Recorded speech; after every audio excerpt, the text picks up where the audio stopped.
Students हमने अपनी last video में एक नई किंगडम स्टार्ट करी थी, that is kingdom Protista.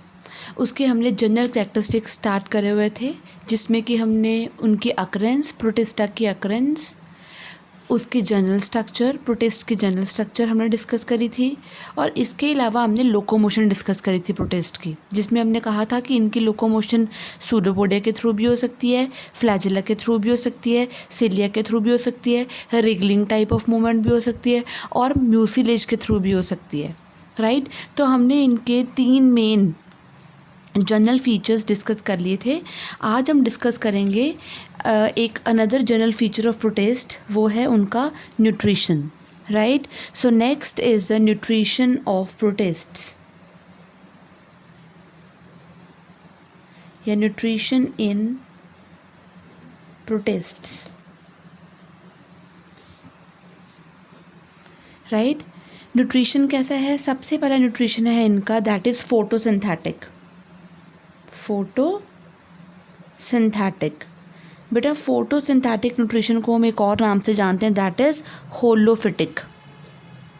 होलोफिटिक, right बेटा। As a name indicates photosynthetic, तो हमें पता है कि इस मोड में जो ऑर्गेनिजम्स हैं वो अपना खाना खुद बनाएंगे, but by using water, CO2 and sunlight. Also they contain pigments. उनके पास कैसी पिगमेंट्स होंगी? फोटोसिंथेटिक पिगमेंट्स होंगी। और इस प्रोसेस को हम क्या कहते हैं बेटा? फोटोसिंथेसिस कहते हैं। सो हम कह सकते हैं कि organisms prepare their own food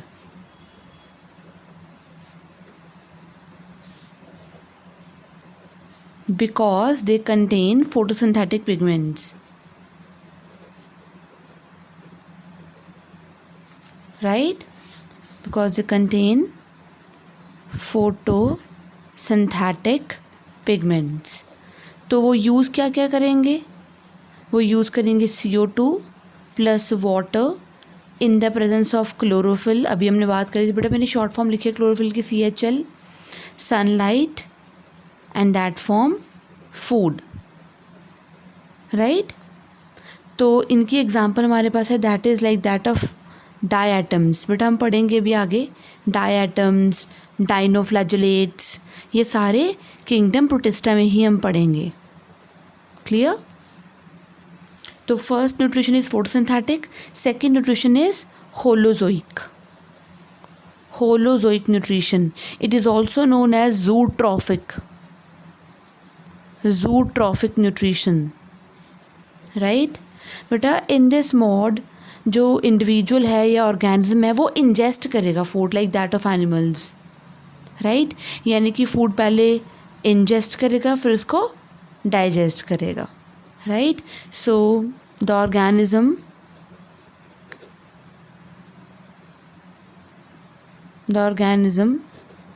basically captures food and ingests it। तो फूड को लेना और इंजेस्ट करना, लाइक दैट ऑफ अमीबा। जैसे अमीबा जो है वो फूड को पहले कैप्चर करता है, right, C,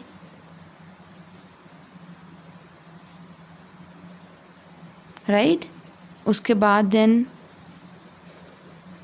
finally food inside the body.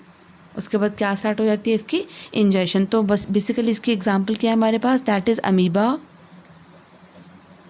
Paramecium. बेटा पैरामीशियम को हम स्लीपर एनिमलक्यूल कहते हैं, बिकॉज उसकी शेप स्लीपर की तरह होती है, clear. Now the third type of the nutrition is that is saprotrophic nutrition. Saprotrophic nutrition, students as a name indicates saprotrophic. तो इसमें क्या होगा बेटा? इंडिविजुअल जो है वो डेड एंड डिकेइंग मैटर पे ग्रो करेगा। सो जो ऑर्गेनिज्म है वो डेड एंड डिकेइंग मैटर को इंजेस्ट करेगा, या हम कह सकते हैं नॉट इंजेस्ट, सॉरी, जो ऑर्गेनिज्म है वो डेड एंड डिकेइंग मैटर को ब्रेक करके उससे एनर्जी लेगा। कैसे? तो जो ऑर्गेनिज्म है वो सबसे पहले बाहर पड़े हुए डेड डिकेइंग मैटर पे डिकेइंग मैटर पे क्या रिलीज़ करेगा बेटा, एंजाइम्स रिलीज़ करेगा, यानी कि ऑर्गेनिज्म पहले एंजाइम्स रिलीज़ करेगा डेड एंड डिकेइंग मैटर पे, राइट। ये रिलीज़ करने के बाद ये इस कॉम्प्लेक्स फूड को, ये जो डेड एंड डिकेइंग मैटर है, इसको किस में कन्वर्ट करेगा, सिंपल में, राइट। जब वो सिंपल प्रोडक्ट्स बन जाएंगे फिर उसको क्या कर लेगा ऑर्गेनिज्म, उसको एब्जॉर्ब कर लेगा। यानी कि सबसे पहले ऑर्गेनिज्म जिसको फूड चाहिए, पहले वो एंजाइम्स को रिलीज़ करेगा on the dead and decaying matter, फिर वो जो कॉम्प्लेक्स फूड होगा डेड एंड डिकेइंग मैटर का, वो किस में कन्वर्ट हो जाएगा, सिंपल प्रोडक्ट्स में। फिर वो सिंपल प्रोडक्ट्स को वो अपनी बॉडी में क्या करेगा बेटा, एब्जॉर्ब करेगा अपनी बॉडी सरफेस के थ्रू, राइट। और एक इसके एग्जांपल है हमारे पास, दैट इज़ स्लाइम मोल्ड्स। ये सारे हमने पढ़ने बेटा, आगे इनकी एग्जांपल्स ये आगे आएंगे, अभी हम जनरल फीचर्स कर रहे हैं ना। So fourth type of nutrition जो इसमें है that is mixotrophic nutrition. Mixo बेटा as a name indicates mixotrophic nutrition. So ये वो न्यूट्रिशन है जिसमें ऑर्गेनिज्म दो तरह का न्यूट्रिशन परफॉर्म करता है। कौन कौन सा, एक तो होलोफिटिक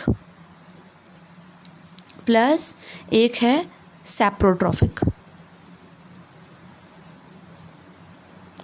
होलोफिटिक कौन सा था, फर्स्ट वाला देखो ये वाला, दैट इज फोटोसिंथेटिक। और सैप्रोट्रॉफिक तो हमने अभी पढ़ा था। Mixotrophic nutrition basically is shown by Euglena. बेटा जो यूग्लिना है, अगर तो लाइट प्रेजेंट होती है फिर तो वो बन जाता है होलोफिटिक यानी कि फोटोसिंथेटिक। अगर लाइट प्रेजेंट नहीं होगी तो वो क्या बन जाता है बेटा, saprotrophic. Clear. Next type of nutrition जो है that is parasitic. So as a name indicates बेटा क्या होगा, जो प्रोटिस्ट होगा वो अपना न्यूट्रिशन कहाँ से लेगा, दूसरे की बॉडी से। कहाँ से, from host. So organism takes nutrition from the host. Clear. तो जो ऑर्गेनिज्म होता है उसको हम क्या बोलते हैं, जो न्यूट्रिशन लेता है होस्ट से, उसको हम बोलते हैं पैरासाइट, राइट। सो पैरासाइट न्यूट्रिशन कहाँ से लेगा, फ्रॉम द होस्ट, चाहे वो उसकी बॉडी के ऊपर रहे चाहे उसकी बॉडी के अंदर रहे, राइट। सो इसकी एग्जांपल जो है हमारे पास वो है that is Plasmodium. Students, Plasmodium causes malaria, right. Plasmodium को ट्रांसफ़र करने के लिए वेक्टर का काम कौन करता है बेटा, मस्कीटो। कौन सा mosquito, that is female anopheles mosquito. इसकी और एग्जांपल है हमारे पास, that is trypanosoma. Trypanosoma causes sleeping sickness disease. ये हम सारे डिस्कशन लेटर ऑन करेंगे। Next type of the nutrition is symbiotic. बेटा सिम्बायोटिक क्या होता है, जिसमें दोनों इंडिविजुअल्स जो आपस में इंटरेक्ट कर रहे हैं वो दोनों आपस में एक दूसरे की हेल्प करेंगे, तो वो होता है सिम्बायोटिक। जैसे कि मैं यहाँ पे एक एग्जांपल लेती हूँ, हमारे पास दो जू फ्लैजिलेट्स हैं, दैट इज़ ट्राइकोनिम्फा, एक है ट्राइकोनिम्फा। ट्राइकोनिम्फा जो होता है बेटा वो ना जो टर्माइट्स होती हैं, टर्माइट समझते हो, टर्माइट्स आर स्योंक। टर्माइट्स की इंटेस्टाइन में रहता है, कैसे, एज अ सिम्बायोट। टर्माइट को जो है वो ट्राइकोनिम्फा क्या करता है, उसकी हेल्प, ट्राइकोनिम्फा हेल्प करता है टर्माइट की कि क्या डाइजेस्ट करने में, सेलुलोज को। बिकॉज हमें पता है जो टर्माइट है वो किस पे फीड करती है, वुड पे, एंड वुड में सेलुलोज होगा, राइट। तो जो ट्राइकोनिम्फा है वो टर्माइट की किस में रहता है, इंटेस्टाइन में। So trichonympha lives in the intestine of termite and trichonympha help in cellulose digestion. तो इसका तो काम हो गया। इसको क्या बेनिफिट मिला ट्राइकोनिम्फा का, ट्राइकोनिम्फा को क्या बेनिफिट मिला, जो बेटा ट्राइकोनिम्फा होता है ना उसको डाइजेस्टेड फूड शेयर करने के लिए मिल जाता है। यानी कि जो फूड डाइजेस्ट हुआ होगा वो ट्राइकोनिम्फा ले लेता है, शेयर कर लेता है। So digested food is shared by both trichonympha and the host, right? So this was example of symbiotic. तो दोनों को benefit हो रहा है, right? क्लियर यहाँ पे, right?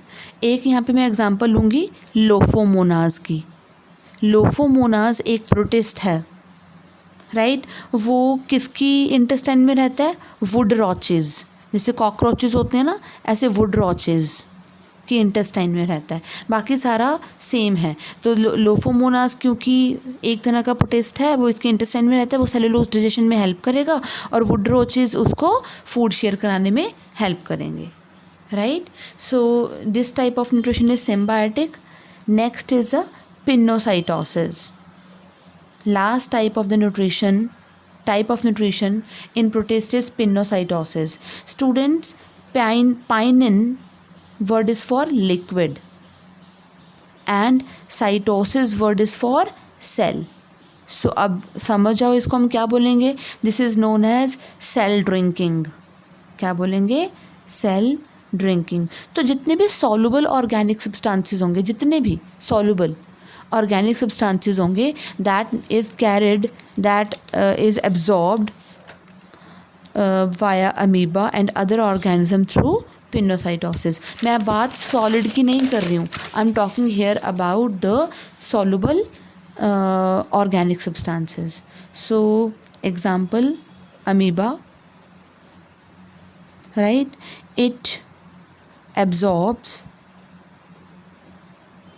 soluble organic molecules.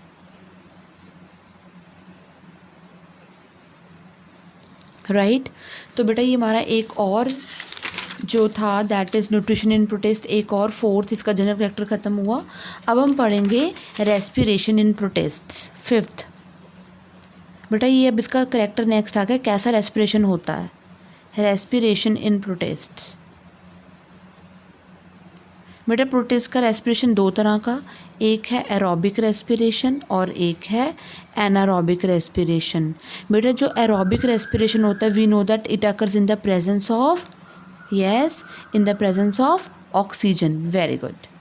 And anaerobic respiration in the absence of oxygen. Clear? ये बात समझ गए. और जो फ्री लिविंग फॉर्म्स होती हैं, यानी कि पैरासाइट्स को छोड़कर जो फ्री लिविंग फॉर्म्स हैं, they always show aerobic respiration, whereas parasites या those which live in the body of other organisms, जो प्रोटिस्ट हैं दूसरे की बॉडी पे, यानी कि जिनका न्यूट्रिशन पैरासिटिक होगा, that shows anaerobic respiration. So we can say most of the free living protists perform aerobic respiration. However, the parasitic protist and the protist living at the bottom of the aquatic habitats, जो bottom पे भी रहते हैं aquatic habitats के, वो भी कैसे respiration show करते हैं? anaerobically. Clear? Next है students reproduction in protists. Another इनका feature, कैसे रिप्रोडक्शन होती है इनकी. Reproduction in प्रोटिस्ट्स. तो बेटा इनकी जो रिप्रोडक्शन है वो दोनों तरह की है. एसेक्सुअल रिप्रोडक्शन भी है और सेक्सुअल रिप्रोडक्शन भी इनमें पॉसिबल होती है. So asexual reproduction and sexual reproduction. Students ये आपको क्लियर होगा, जो एसेक्सुअल रिप्रोडक्शन होता है उसमें गेमीट नहीं बनता, गेमीट की फ्यूज़न नहीं होती. सेक्सुअल रिप्रोडक्शन में गेमीट बनता भी है और गेमीट की फ्यूज़न भी होती है. गेमीट्स मतलब स्पर्म एंड ओवम, राइट?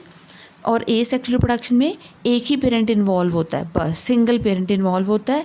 और जो इंडिविजुअल्स यंग वंस जो बनते हैं वो बिल्कुल सेम होते हैं, एग्जैक्टली सेम. उनकी जो जीन्स होती हैं उनके सिबलिंग्स के साथ, मतलब उनके खुद साथ के जो इंडिविजुअल्स और प्रोड्यूस होते हैं उनके साथ भी सेम होती है और उनके पेरेंट्स के साथ भी सेम मिलती हैं. तो मैं इसके दो फीचर्स यहीं पर लिख रही हूँ एसेक्सुअल रिप्रोडक्शन के. So only one parent is involved and here biparental है ये, मतलब two parents are involved, right? इसमें नो वी कैन से ऐसे लिख लो, सेम जेनेटिक कॉन्स्टिट्यूशन, जो जेनेटिक जीन्स हैं वो बिल्कुल सेम रहेंगी, कोई चेंज नहीं आती। बेटा चेंज तभी आएगी जब दो इंडिविजुअल इन्वॉल्व होंगे, या फिर हम कह सकते हैं अगर मियोसिस होएगी, कोई वेरिएशंस आएंगी तो गेमीट्स बनेंगे, तो इसमें genetic constitution changes, genetic constitution changes, right. तो इनमें दोनों तरह की रिप्रोडक्शन होती है, ए सेक्शुअल भी और सेक्शुअल भी। तो हम पहले बात करेंगे ए सेक्शुअल रिप्रोडक्शन की, तो मैं इसको सब हेडिंग दे रही हूँ यहाँ पे, ए सेक्शुअल रिप्रोडक्शन। उसके टाइप्स पढ़ेंगे अभी हम, कौन कौन से किस किस के थ्रू हो सकती है। तो सबसे पहली टाइप है इसकी, इसको मैं फर्स्ट दे रही हूँ अब, दैट इज़ बाइनरी फिशन। बेटा binary fission as a name indicates, इसमें पेरेंट बॉडी कितने में डिवाइड हो जाती है, parent body divide equally into two individuals by mitosis. See ये देखो, ये हमारे पास अमीबा, राइट। इसकी बॉडी पहले थोड़ी सी लॉन्गेट होगी, सूडोपोडिया इसका कम हो जाते हैं, ये सूडोपोडिया होते हैं बेटा इसके फिंगर लाइक प्रोजेक्शंस, राइट। और ये इसका न्यूक्लियस इलोंगेट हो गया, एंड फाइनली ये देखो सेल बॉडी इसकी कैसे, सेल देखो कैसा होना शुरू हो गया, इसका कंस्ट्रिक्ट होना शुरू हो गया, ध्यान से देखो, राइट। न्यूक्लियस डिवाइड हो चुका, एंड फाइनली दो डॉटर अमीबे बन गए। तो ये थी binary fission. So it is the division in which parent body, जो पेरेंट की बॉडी होगी, that divides into two equal daughters.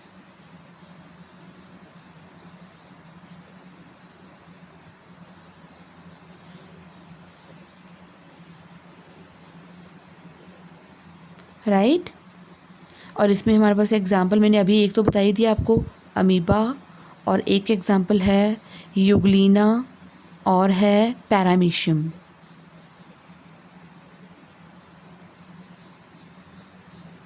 Right. Second type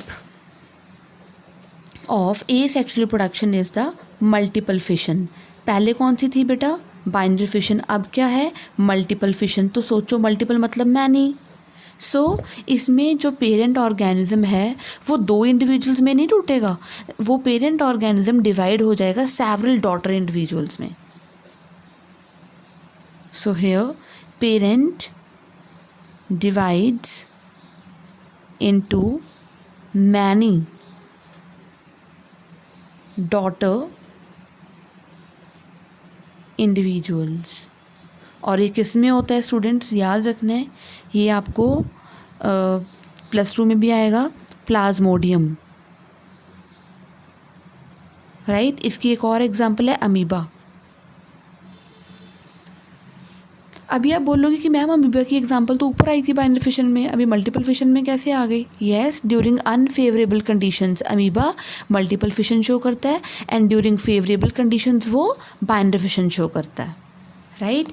third type of asexual reproduction is plasmotomy. बेटा Tommy मतलब होता है cutting, right. Plasmotomy is the cytoplasm की cutting. सो बेटा इसमें क्या होता है, ये देखो, ये हमारे पास एक सिंगल सेल्ड क्या है, प्रोटिस्ट है। ये देखो मैं बना रही हूँ, ये मैंने सिंगल सेल बनाया है प्रोटिस्ट, ये इसके न्यूक्लियस हैं बहुत सारे।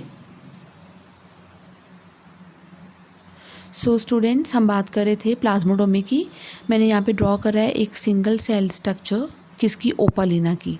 ओपालिना एक सिंगल सेल्ड मल्टी न्यूक्लिएट, देखो कितने सारे न्यूक्लियस हैं बीच में, ये देखो,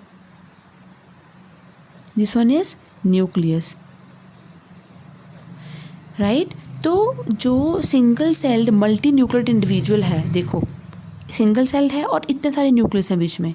अब प्लाज्मोटोमी क्या है, cutting of multi nucleate parent into many multi nucleate individual. तो सोचो ये देखो, ये लो, एक ये पार्ट, एक ये पार्ट, एक ये पार्ट और एक ये पार्ट अलग हो जाएंगे।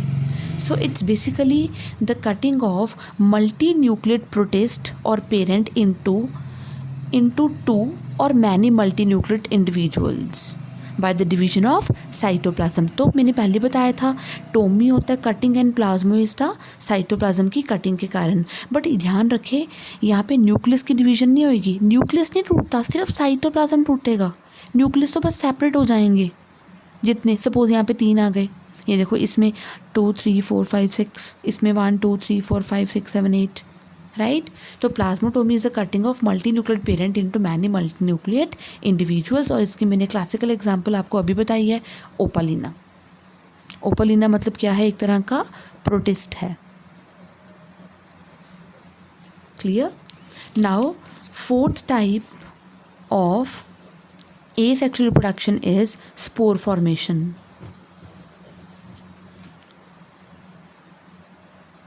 Very common spore formation. बेटा कुछ प्रोटिस्ट में स्पोर्स बनते हैं। स्पोर्स तब बनते हैं ताकि अगर अनफेवरेबल कंडीशन है उसको टॉलरेट किया जा सके। उसको स्पोर्स जो हैं उनके आसपास कवरिंग होती है ताकि अनफेवरेबल कंडीशंस, मतलब जब वाटर या फूड या अवेलेबल नहीं है या कुछ एनवायरनमेंट में चेंजेस हैं, टेम्परेचर में चेंजेस हैं, तो उसके कारण जो स्पोर है वो प्रोटेक्ट रहता है और जब फेवरेबल कंडीशंस आ जाती हैं तब वो जर्मिनेट कर जाता है, नया इंडिविजुअल बना देता है। तो हम बोलेंगे कि in some protist spores are formed and spores are what, spores are able to tolerate unfavorable conditions।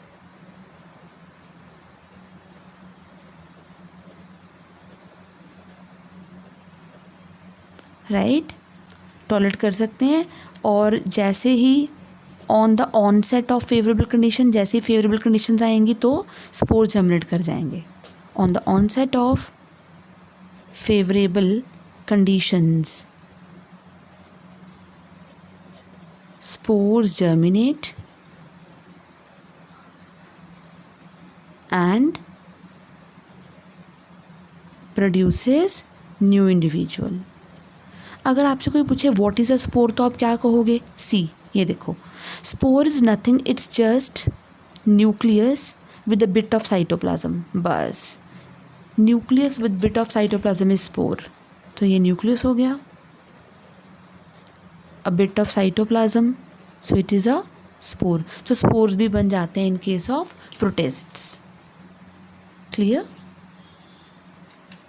Next type of asexual reproduction is budding।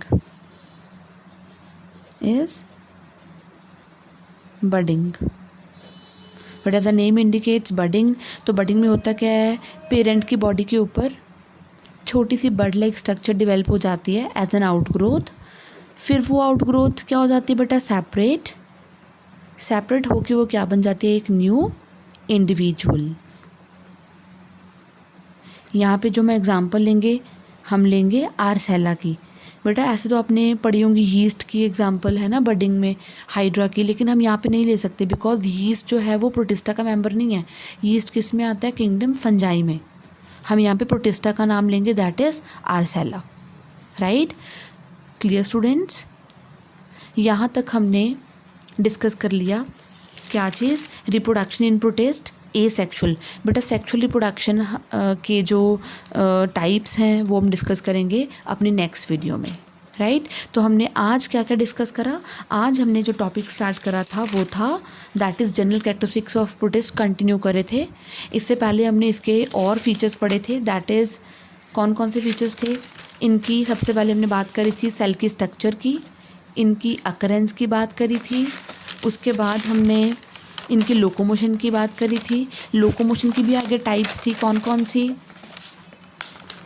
ये देखो, pseudopodial, flagellar, ciliary, wriggling and mucilage propulsion. Right. ये होने के बाद हमने आज जो topic start करा था वो था न्यूट्रिशन इन प्रोटिस्ट। उसमें फोटोसिंथेटिक न्यूट्रिशन था, होलोजोइक था, फिर सेप्रोट्रॉफिक था, मिक्सोट्रॉपिक था, पैरासिटिक था एंड सिम्बायोटिक एंड पिनोसाइटोसिस था। ये एक हमारा ये न्यूट्रिशन ख़त्म हुआ था। इसके बाद हमने बात करी थी इसकी रेस्पिरेशन की। Respiration aerobic and anaerobic, reproduction A sexual and sexual. A sexual में सिंगल पेरेंट इन्वॉल्व होता है, सेक्शुअल में 2 पेरेंट्स इन्वॉल्व होते हैं। ए सेक्शुअल की टाइप्स बाइनरी फिशन हमने कर ली थी, मल्टीपल फिशन हमने कर ली, प्लाज्मोटोमी हमने कर ली और स्पोर फॉर्मेशन हमने डिस्कस कर ली। इसके अलावा हमने लास्ट पार्ट इसका ए सेक्शुअल रिप्रोडक्शन का, दैट इज़ बडिंग, भी डिस्कस कर लिया। सेक्शुअल रिप्रोडक्शन जो है इसकी हम डिस्कस करेंगे अपनी नेक्स्ट वीडियो में। क्लियर? Bye bye.